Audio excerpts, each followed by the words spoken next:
This is the latest model of the Brooks Adrenaline GTS 24, and this is the latest model of ASICS Gel-Kayano 31.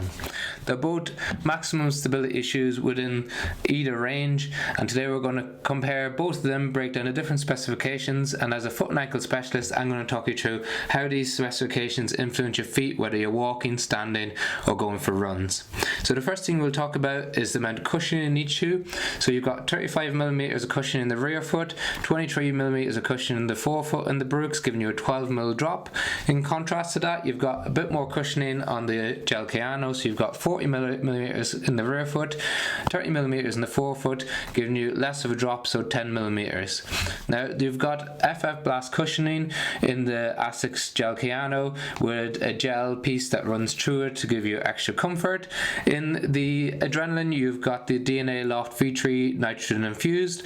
So as it has a little bit less cushioning, it's a little bit lighter, so it comes in around 283 grams, whereas the Kayano comes in about 311 grams for men's 9 US. And as a result of getting that extra weight, they've tried to add additional stability elements to the shoe. So you've got ASICS 4D guidance system in the Gel-Kayano 31. So that's broken down into a wide base of support, both in the midfoot and in the forefoot. They've added extra sole flare, so this is where the sole comes out wider than where your foot sits in the shoe. And they've got sidewalls on the shoe, mainly in the rear foot of the shoe, whereas in the Adrenaline 23 you've got sidewalls that come up in the forefoot as well. Now both of these shoes provide medial latch support in slightly different ways.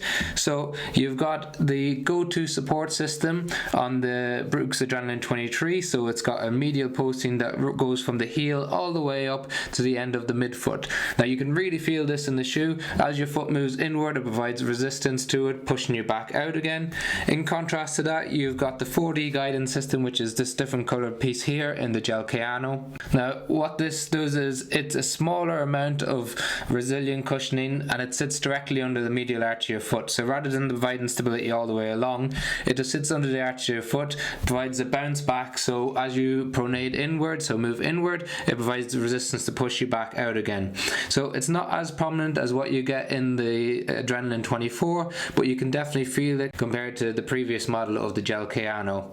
They've got a little bit more sole flare on the Gel-Kayano than they do on the Adrenaline GTS, and I think overall it's a bit more stable of a shoe in the Adrenaline because the cushion is so much softer, more relaxed, and they've got higher stack height.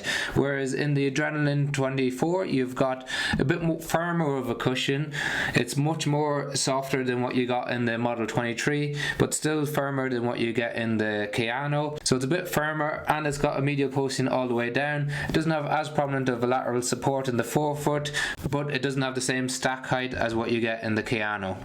Where this is helpful in terms of different conditions, the higher the stack height, generally it offloads the Achilles tendon and can influence your pain if you've got Achilles tendonitis. If you've got a medial arch support like both of these do, it's really helpful for conditions like plantar fasciitis and posterior tibial tendonitis or posterior tibial tendinopathy. As you've got loads of cushioning in the forefoot, especially on the Kayano, so you've got 30mm, then it's really useful for conditions like metatarsalgia, Morton's neuroma, as the cushion helps to absorb the vibration. Normally we might talk about having a lower drop shoe helps to offload the front of the foot, and that is the case, but if you make up for it by having lots of padding and a wide base of support, it can do the same job while providing maximum stability to the rear foot.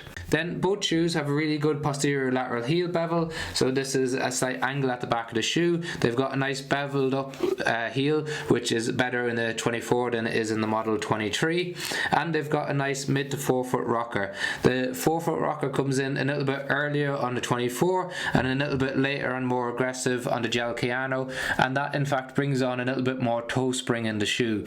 So toe spring is where the toes are held on a little bit of extension in the shoe, and that helps accelerate the propulsion phase of the gait cycle. However, if you've got issues with the forefoot or with your toes, it can find it a little bit uncomfortable if they're held in an extended position, so something to consider when you're thinking about whether to get the Kayano or the Adrenaline 24.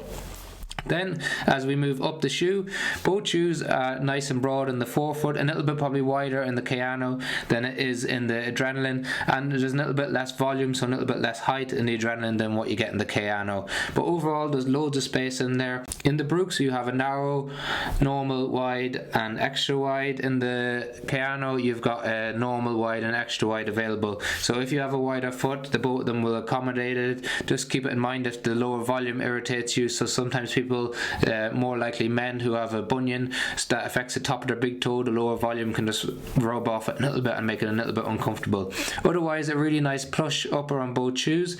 You've got a padded tongue on both models, but you've got a gusseted tongue which is stitched in on the Kayano, and that's not present on the Adrenaline. Instead of that, they've added two little tabs that you put your lace through to hold the tongue in place. I haven't had any issue with slippage on this, and this locks down really nicely. Then on the heel counter you've got exceptional padding on both shoes, really luxurious padding, nice and soft.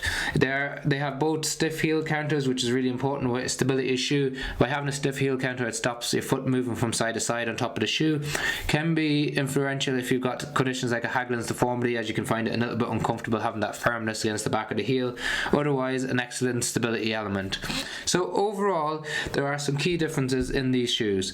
The Kayano is a Maximus stability shoe that's really comfortable, really soft underfoot, cloud-like feel. It's got a nice plush upper. It's designed more for longer cruisy runs, recovery runs. You can stand in it all day, you can walk in it all day, and it's a max stability shoe. I would say the Adrenaline sits somewhere between a moderate to a maximal stability shoe. It's a little bit lighter than what you get in the Kayano. The cushion's a little bit firmer. It's got a little bit less volume in the upper, but overall an excellent update on their previous model, the 23. In terms of walking and standing all day, definitely can be used for that. Just keep in mind that it's a little bit firmer than what you get in the Kayano. Similarly, it's not really for up-tempo or fartlek work when running, more for longer runs. It's really designed as a daily trainer and more stability elements compared to what you get in the Brooks Ghost. So we've got links to both of these shoes in the description below. We've got links to other videos doing comparisons between the Kayano and the GT2000. We've got a review of the Adrenaline 24 versus the 23. If you got any questions on the shoes, please leave them in the comment section. If you found the video helpful, it's really useful if you subscribe or just like the video. It really helps to grow our channel. We buy all the shoes independently, so by doing so it really helps promote it for us. Again, any questions, just leave them in the comment section, and thanks very much for watching.